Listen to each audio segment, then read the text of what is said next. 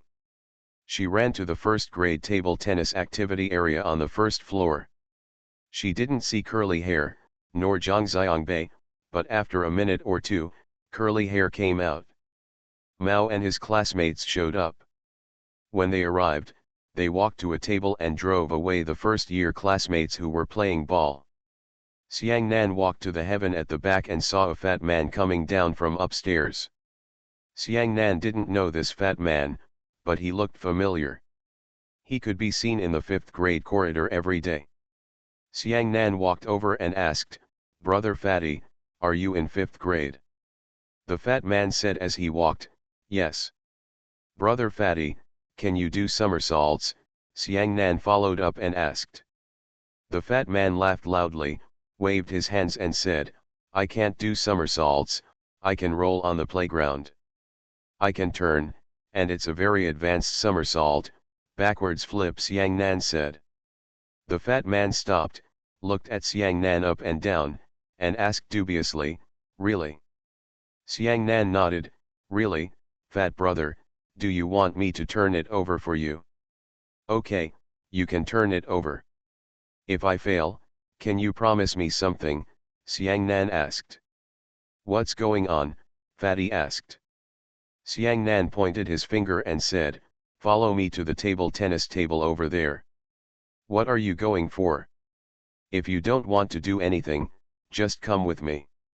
The fat man thought for a while and said, "Okay, you can turn it over." He took 2 steps back to the south, stood firm on his feet, took a deep breath, and was about to turn over when the fat man shouted, "Wait a minute." The fat man clapped his hands and shouted, "Come and see, someone is about to do somersaults." Several classmates came around and formed a circle. Xiang Nan looked back and said to the person standing behind her, "You guys go back a little, I want to turn back." The circle immediately expanded a little. Xiangnan stood still with both feet, took a deep breath, lifted his body slightly, and with a pop, he did a backflip. The crowd surrounding him exclaimed, "Wow!" Xiang Nan looked at the fat man and said, "Shall I do another front flip?" Before the fat man could speak, the others shouted, "Okay." Xiang Nan made a pop and did a forward somersault, and everyone yelled "Wow" again. Xiang Nan walked up to the fat man and said to him, "You should come with me." The fat man said yes and followed Xiang Nan. The other people, not knowing what they were going to do, also followed. Xiang Nan walked to the door of class 1, 2, classroom and saw Zhang Xiangbei sitting inside. Xiang Nan called out, "Zhang Xiangbei, come out." Zhang Xiangbei looked up and walked out. Other students in the classroom saw Zhang Xiangbei's sister coming with so many senior brothers and sisters. They called Zhang Xiangbei and left again. They didn't know what happened. Whatever happened, he came over. The 2 classmates in front seemed to understand something and ran out quickly. A large group of people walked towards the passage on the side. Zhang Xiangbei's head teacher and the head teacher of the next class were standing in the corridor chatting. They saw it and followed behind. Xiang Nan led a huge team. She held Zhang Xiangbei with one hand, walked straight to Curly Hair who was playing ball, and shouted to Xiang Nan, "Tell me now, why did you hit my brother?" Curly was about to get angry, but when he saw so many senior classmates behind Xiang Nan and Xiang Bei, especially the fat man, who was a head taller than him, he knew in his heart that this was what Xiang Nan had brought to him. As the settler, Curly Hair was immediately discouraged. He could only argue. Who said I hit him and I didn't hit him? Who can prove that I hit your brother? Zhang Xiangbei's two classmates stood up, pointed at Curly Hair and said, you just hit him, and you hit him several times. You also hit him yesterday. We were obviously the ones who got here first, and you robbed us when you came ping-pong table and hitting people. Curly Hair still wanted to tell the difference. He moved his mouth, but couldn't think of what to say. He shouted to Xiangnan, did you hear that? You, a third grader, came here to grab someone else's first grade table tennis table. How shameless are you? Shameless, a senior classmate shouted from behind. You robbed another classmate's ping-pong table and then hit him. Isn't it embarrassing? Xiang Nan asked further. Shame on you, so shame on you, someone shouted. Xiang Nan looked at Fatty and asked, Brother Fatty, you are in 5th grade, would you hit a 3rd grade classmate? The fat man shook his head and said, I won't bully my little classmates. Xiang Nan said to Curly Hair, did you hear that? My eldest brother who is in 5th grade will not bully you. Why would you bully a 1st grader when you are in 3rd grade? When Xiang Nan was talking, he raised Zhang Xiangbei's hand. Curly Hair was so embarrassed that if there was a hole in the ground, he would crawl into it. Xiang Nan then asked, you said you beat my brother twice. What should I do now? The fat man realized that he was about to come up with an idea at this time. If he didn't come up with it, the other's efforts would be in vain, and he would be in vain. It's definitely not okay to bully a little classmate. You have to fight back, Fatty said. Okay, Xiangnan and Zhang Xiangbei said, Zhang Xiangbei, if he hits you a few times, just hit him back. We don't want to hit you more. Zhang Xiangbei, hit him quickly. Zhang Xiangbei stood there, hesitating, but did not dare to take action. The other people behind him shouted, fight, fight. Xiangnan went to pull Zhang Xiangbei's hand. Zhang Xiangbei pressed her hands tightly against her body and refused to lift them up. Xiangnan sighed. She looked at Curly Hair, raised her right hand, and there was a crisp pop slap in the face. Curly Hair wanted to attack, but didn't dare to, and his face suddenly turned crimson. Xiang Nan looked at him and said, okay, I'll beat you today. We'll clear it up. Remember, if you dare to bully my brother again in the future, if you beat him a few times, I will definitely beat you back a few times. The teacher standing behind the crowd wanted to come closer, but Zhang Xiangbei's head teacher pulled her back and shook her head with a smile. Thank you V, I don't know if anyone asks me, Doll Tin Soldier, and I read books every day for the reward. Thank you Zipanjiang 1, Book Friends 1604142232020661, Suyuinian, Kandera, Pondalong, Purple How, Mesa 3501, and the monthly ticket for Good Dreams to keep people sleeping. Thanks for all the votes and reading. I wish you all good health.